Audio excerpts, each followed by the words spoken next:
જય દ્વારકાધીશ। આજે આપણે લઈને આવ્યા છીએ એક નવી જ રેસીપી, જે છે તીખા ઘૂઘરા। તીખા ઘૂઘરા અને એ પણ માર્કેટ જેવા જ।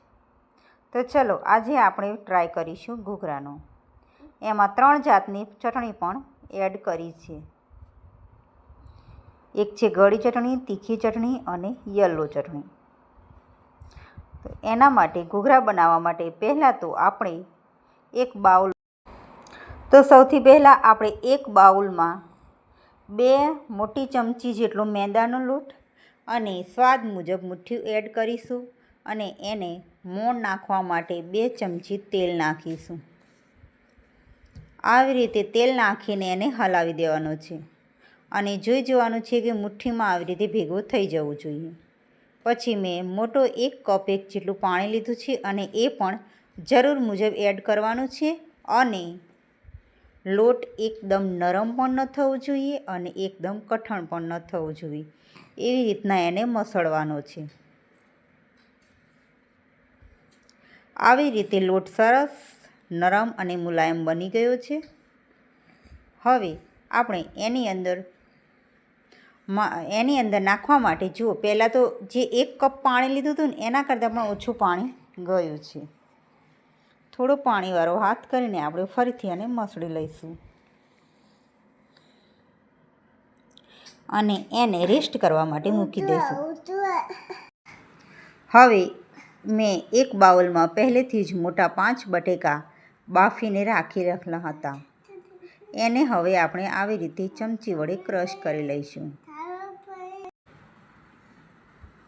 આવી રીતે સરસ એનો માવો બનાવી લેવાનો છે અને એની અંદર લીલા વટાણા જે એ પણ બાફેલા જ હતા અને આદુ મરચાંની પેસ્ટ એ પણ ક્રશ કરેલી જ છે, સાવ એનો એકદમ ગ્રેવી નથી। પછી સ્વાદ મુજબ મીઠું, ધાણા જીરું, શેકેલા જીરાનો પાવડર, લાલ કશ્મીરી મરચું, ગરમ મસાલો થોડો આપણે વધારે લઈશું અને એની અંદર પાઉંભાજીનો મસાલો પણ એડ કરી શકાય છે। તો આવી રીતે એને એડ કરીને અને આ છે આમચૂર્ણ પાવડર, જે સ્વાદ એનો સરસ આવે છે। પછી 1 કપ જેટલા લીલા સમારેલા ધાણા એડ કરીશું અને આ બધાના મિક્સચરને આવી રીતે હાથેથી થોડી રીતે આપણે એને જે લોટ બાંધીએ છીએ ને એ સ્ટાઇલમાં એને ભેગું કરી લેવાનું છે। સરસ આવી રીતે એડ થઈ ગયા પછી આપણે એનો માવો બનાવી લેવાનો છે। હવે આપણે ચટણી બનાવી લઈશું। જુઓ, આવી રીતે તીખી ચટણી, પહેલાં આપણે ખાટી ચટણી બનાવીશું। ખાટી ચટણી બનાવવા માટે 1 ચમચી જેટલી આંબલી પહેલેથી જ આપણે ગરમ પાણીમાં પલાળી દઈશું। પછી એક મિક્સર જારમાં લીલા મરચાં, આદુનો ટુકડો અને સ્વાદ મુજબ મીઠું, આ કલર છે અને આ સિંગદાણા, થોડું 1 લીંબુ નીચોવવાનું છે અને થોડું એટલે 2 ચમચી જેટલું જ પાણી આપણે એડ કરીને એને મિક્સચરમાં ગ્રેવી કરી લઈશું। જુઓ, આપણી પીળી ચટણી પણ એકદમ રેડી છે અને ટેસ્ટમાં પણ બેસ્ટ જ છે। હવે લાલ ચટણી બનાવવા માટે આપણે સૂકા મરચાં લીધા છે, લીલું લસણ અને કશ્મીરી લાલ મરચું આપણે એડ કરીશું। મીઠું સ્વાદ મુજબ નાખીશું અને એમાં પણ થોડું પાણી નાખીને આપણે એને ક્રશ કરી લઈશું। આવી રીતે સરસ ક્રશ થયા પછી પણ એને પણ એક બાઉલમાં કાઢી લઈશું। હવે ખાટી ચટણી બનાવવાની છે। તો ખાટી ચટણી બનાવવા માટે જે આંબલી હતી એને આવી રીતે હાથેથી આપણે નીચોવીને આંબલીનો જે ઉપરનો જે બધો કચરો અને એવું હતું ને એ બધું નીકળી જાય એ માટે હવે આને આપણે સરસ રીતે ગળણીથી ગાળી લઈશું અને એની અંદર અડધી વાટકી જેટલો ગોળ એડ કરીશું। સ્વાદ મુજબ મીઠું નાખવાનું છે અને કોર્નફ્લોર પણ નાખવાનું છે, જેથી આપણી ચટણી ઘાટી બને। કશ્મીરી લાલ મરચું પણ એડ કર્યું છે અને થોડું તીખું મરચું પણ નાખ્યું છે। હવે આવી રીતે આપણે હલાવી લેવાની છે।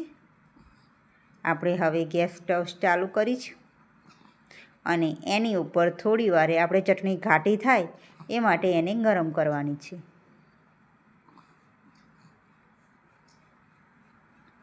આવી રીતે થોડી વારે હલાવતા રહેવાનું છે એટલે આપણી ચટણી સરસ બની જશે. આવી રીતે એને 5-6 ઉભરા આવે એટલે આપણે લઈ લેવાની છે અને પછી એક બાઉલમાં કાઢી લઈશું. આપણી ત્રણેય ચટણી પણ બની ગઈ છે. હવે આપણે જે લોટને રેસ્ટ માટે મૂક્યો હતો એને આપણે લઈ લઈશું અને ફરીથી એને એક હાથ આવી રીતે મસળી નાખીશું એટલે સરસ મુલાયમ બની જશે. હવે એને હાથથી મદદથી જ આપણે લોયો વાળીશું અને રોટલી વણવાની છે. આવી રીતના રોટલી વણવાની છે, પણ એને ગોળ નથી વણવાની, એને લંબગોળમાં વણવાની છે. એટલે થોડી વણીને આપણે એક બાજુથી લંબગોળ કરી નાખીશું. આવી રીતના 2 ખૂણા 2 સાઈડથી ખેંચીશું એટલે સરસ બની જશે. હવે એની અંદર જેવડી તમારી રોટલીની સાઈઝ હોય એટલો અંદર તમે માવો એડ કરી શકો છો. મેં અહીં 1.5 ચમચી જેટલો માવો એડ કર્યો છે અને એની કિનારીને પાણી લગાવી દીધું છે એટલે માવો બહાર નીકળી ના જાય અને મેંદાનો લોટ સરસ ચોંટી જાય. આવી રીતના કિનારી ફિટ કરી નાખવાની છે અને એક અંગૂઠાથી એક આ બાજુ દબાવવાનું અને આંગળીથી આ બાજુ દબાવવાનું. એવી રીતના કરશો એટલે આવી ડિઝાઇન પડી જશે. અંગૂઠો એક આગળ રાખીને દબાવતા જવાનું છે એટલે સરસ જ જે ઘૂઘરા છે એના જેવો જ આપણો શેપ આવી જશે.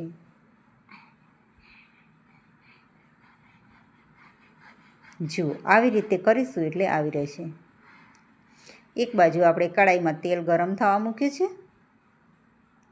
હવે એની અંદર આપણે ઘૂઘરા નાખી દઈશું અને મીડિયમ અને આવી રીતના બનાવેલા ઘૂઘરા આપણે તેલની અંદર એડ કરીશું અને એકદમ સ્લો ફ્લેમ ઉપર રાખવાના છે, કારણ કે તો જ આપણા ઘૂઘરા ક્રશ બનશે અને કઠણ બનશે. નહીંતર જો તમે ફૂલ ગેસ ઉપર તળશો ને તો પાછળથી તમે બહાર કાઢેલા ઘૂઘરા પણ એકદમ ઢીલા પડી જશે અને ધીમી ફ્લેમ પર કરશો ને તો એ ઘૂઘરા આપણા બારે પણ કડક જ અને સરસ બનશે. આવી રીતના બ્રાઉન કલરના થાય ત્યાં સુધી તેને તળવાના છે. જો આપણા ઘૂઘરા એકદમ ધીમી ફ્લેમ પર સરસ તળાઈ ગયા છે. હવે એનું આપણે તેલ નીકાળીને એક વાસણમાં લઈ લઈશું.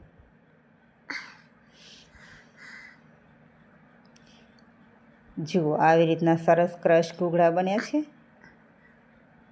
હવે એની અંદર આપણે ડેકોરેટ કરીશું. આ છે ગળી ચટણી. એના પછી આપણે થોડી તીખી ચટણી પણ એડ કરીશું અને આ છે એકદમ મોળી ચટણી. થોડી ડુંગળી સર્વ કરીશું, સિંગદાણા, સમારેલા ધાણા અને સેવ.